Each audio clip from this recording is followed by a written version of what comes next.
Hey guys, Serge here, and today we're going to be talking about, you guessed it, video games! But more specifically, we're going to be talking about video game tutorials.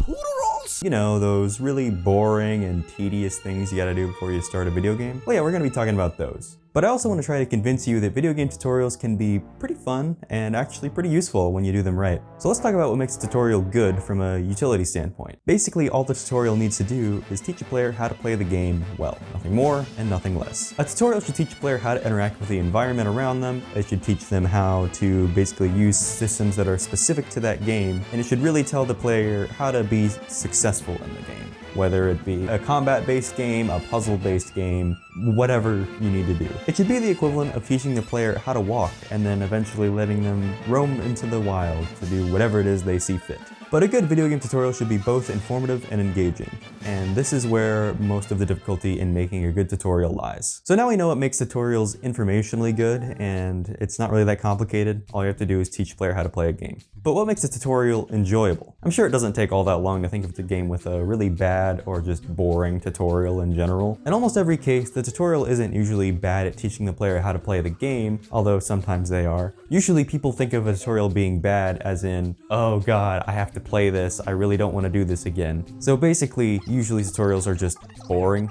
They're not really fun. Let's take Final Fantasy games as an example of how to do tutorial in a boring way. Final Fantasy games vary a lot in how the game kind of works fundamentally. Between each game, there's typically a different sort of fighting system, there's a different leveling system, there's a different summon system, what kind of elements you can use. Honestly, it's a lot to take in. For a game franchise that seems to focus a lot on story development and immersion, you would think they'd want to make a tutorial that is, thematically appropriate for the universe. It can maybe blend in some story details in here and there, maybe you could do that, right? Nah. Let me just play this boring ass pre-recorded section that moves your cursor automatically to everything you can use in this process and barely explain anything. It absolutely destroys the flow of the game to have to spend the next 5 minutes smashing X through the tutorial, because even if it were helpful, it's still really, really boring. Who really likes to have their information just spoon-fed to them through text boxes and moving cursors around without any control whatsoever? You don't really learn anything that way. That's probably one of the worst ways to learn in general, so I don't know why so many tutorials adopt this sort of habit. A good video game tutorial should teach the player how to play the game without really breaking immersion. Maybe it's a prerequisite for the story or some sort of prequel or something, and it can explain some of the past events of the story without really spoon-feeding you that sort of information or making you read dialogue boxes to learn it. Maybe this tutorial can be part of the past events in the protagonist's life to describe the environment and describe how they interact with people, who they are. It can be better than just reading text boxes. Horizon Zero Dawn is a good example of this, as the tutorial takes place just after some really important exposition in the protagonist's life. Instead of just breaking the immersion and the emotion of, I feel really bad for this girl, we immediately go into the tutorial, which continues to kind of describe the environment around her. It kind of starts to describe some of the past events that happened in this world.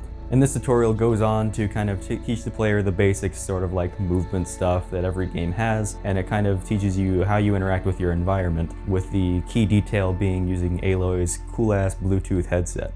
But the main focus of this tutorial, and why I'm talking about this example, is that it's a very good example of story building and world building without really having that information spoon-fed to you. And it's not just like, okay, now that we've started the story, we're gonna teach you how to play this game as you need it. That shit sucks.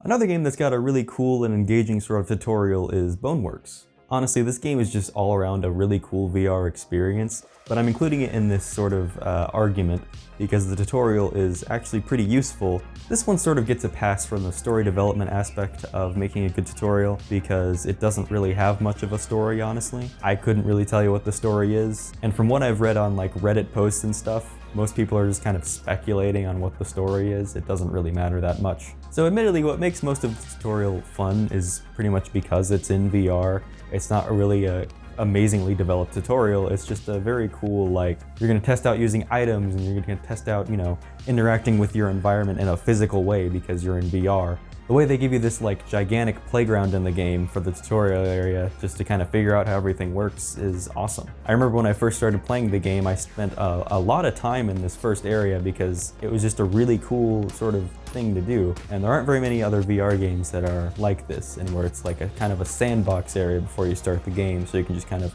mess around with everything. How do I interact with the environment? How do I throw things? Does it feel realistic? How do these things sort of have weight to them? It's a very explanatory tutorial without making you read text boxes. Another really good example of having a good video game tutorial is Sekiro. Sekiro is a good example of having a good balance between a useful tutorial and a fun tutorial. And it also gets bonus points for being completely optional. But the tutorial serves a very good purpose in helping you expand your combat skills and to kind of help you get better at combat without having to risk losing your, are they souls in this game? Points for leveling up, basically.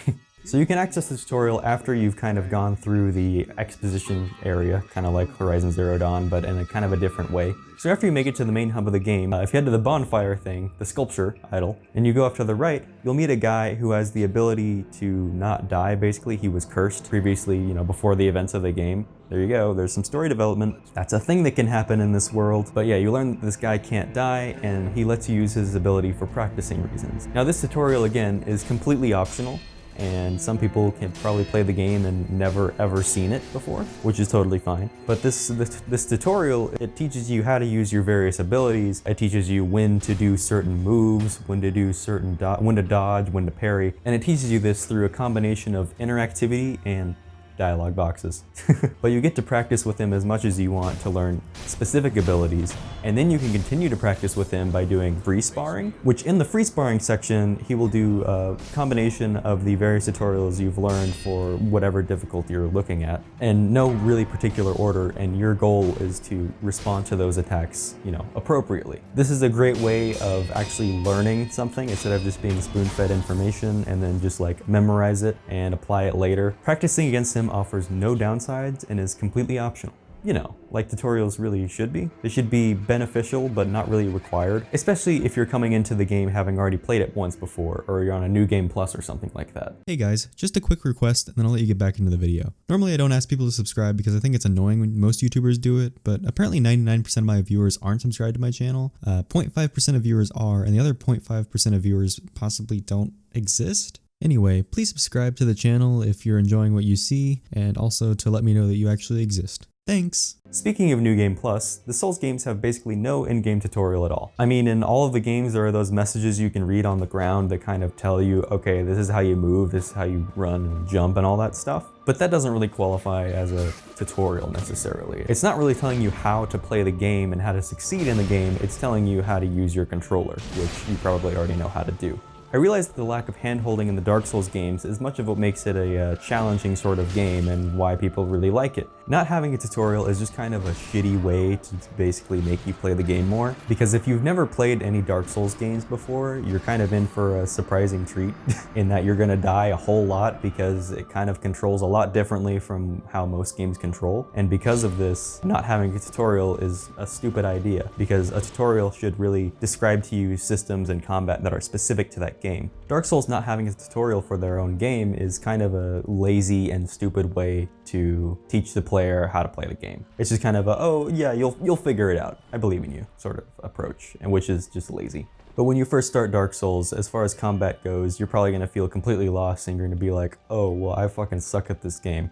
I remember my first experience with the Dark Souls games. The first one I played was Dark Souls 3, and the first boss you fight is Irex Gundyr. I remember getting my ass kicked by the really lame ass like goons in the area before getting to Gundyr. So by the time I got to him, I had one Estus flask left, and then whenever I've actually fought him, I died a ridiculous amount of times, an embarrassing amount of times. But I had never played the game before, and it's a very different sort of combat style. I'm used to basically like doing as much damage as possible, as quickly as possible to beat a boss, just kind of like forcefully beating a boss. But in Dark Souls, that's not how bosses work, obviously. You have to do a combination of combat and defense, not just combat. So I've kind of hinted throughout the video about what I think makes a tutorial inherently bad, but let's kind of sort of address that right now. So there are some things about tutorials that make the game suck, whether it's your first or your 100th time playing the game. So there are really like main three things that make tutorials bad. The first and biggest issue are completely forced tutorials. No one wants to listen to a tutorial right in the middle of their game.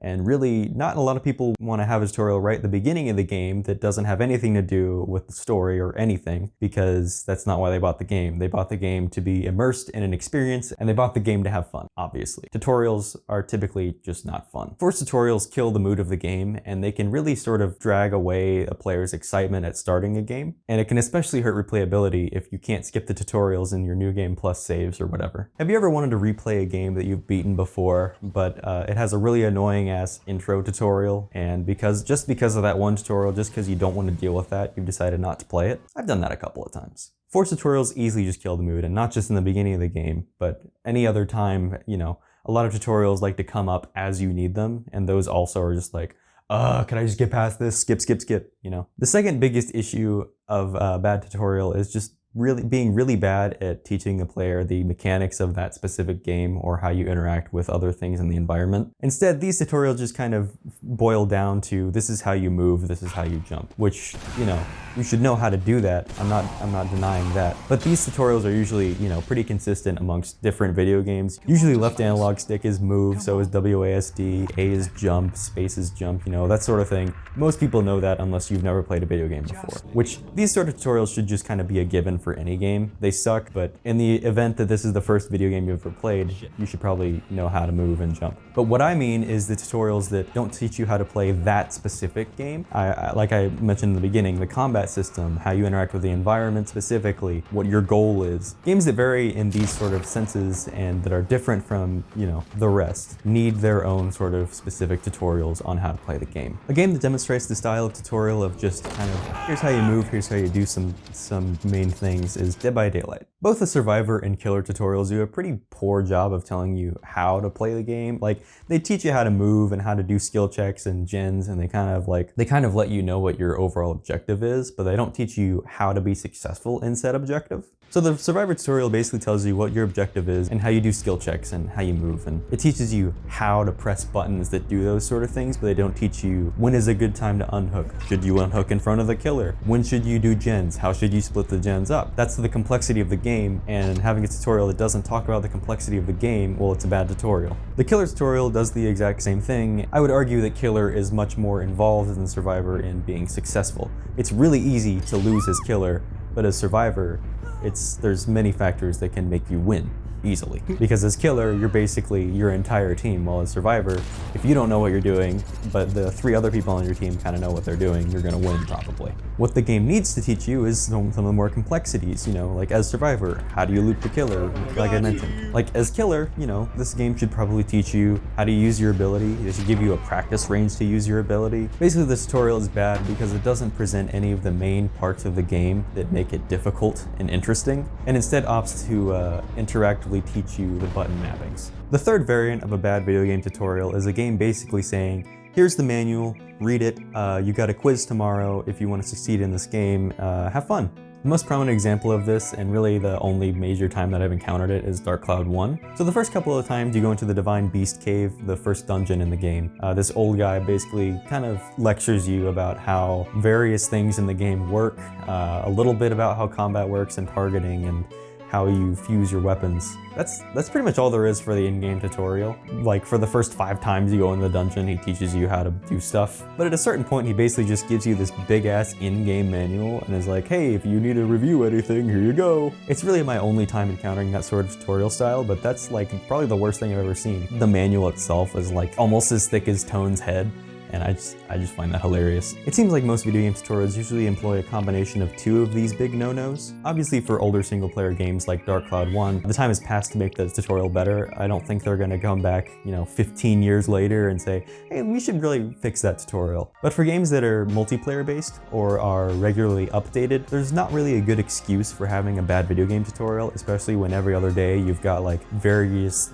patches and updates that fix bugs in the game. There's no reason you couldn't spend, I don't know, a week on making a better video game tutorial. Looking at you, Dead by Daylight. I guess this video is just me bitching about Dead by Daylight's tutorial. Maybe it's more on my mind because I've put so much time into the game, but it's a really bad tutorial. But even in the event that whenever you first released the game, the developers didn't know how to really play the game yet, that can be updated, especially in multiplayer games, and that's why I'm saying that there's no excuse for having a bad tutorial in game. So that's pretty much all I've got to say about video game tutorials, but I want to end on a note to any future or current video game developers. Don't skimp on the tutorials. Like, I understand that potentially tutorials could be really boring to make compared to the rest of the game. Tutorials can be so important, and they could be so much better than they normally are. You just have to put the effort into it. Or if you're a video game developer that runs a multiplayer game, just update your tutorial. If it's bad, if it's outdated, update it. It surely can't be that hard. Spend the time to make a good video game tutorial that teaches the player how to play through experiences and just through immersion,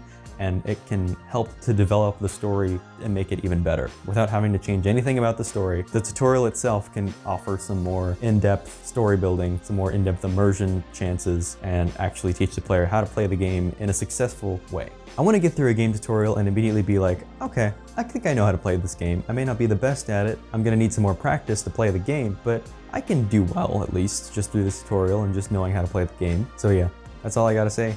Thanks for watching me rant about video game tutorials. I hope you enjoyed it. I had this video idea probably a couple months ago, tried to film it, and I was not happy with it. So I'm hoping this time is different. If you see it right now, then yeah, I guess I was happy with it. I wanna apologize formally for not uploading for like 4 months. Some ridiculous amount of time. I've been dealing with school and class, and you know how that should go. But anyways, if you're still here, thank you for watching, and I really appreciate you watching my videos. And I just want to say hello to all like the new 500 subscribers I've had since the last 2 videos. That's crazy. I want to say thank you so much. I really appreciate it. I never thought I would ever have that much of a following on YouTube. So I've said thank you for watching like 3 times now, but I'm gonna say it again. Thank you for watching, and I hope you have a good day. So stay safe out there.